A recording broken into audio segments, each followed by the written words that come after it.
In front of me is Samsung Galaxy S26 and today I would like to show you how you can rename it.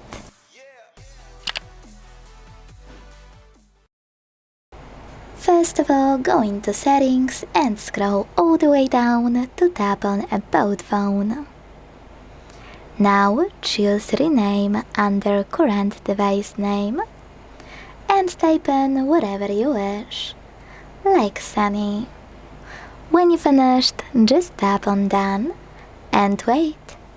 As you can see, after a few seconds, the name of my Samsung has changed. Thanks so much for watching. If you enjoyed this video, leave a like, comment and subscribe.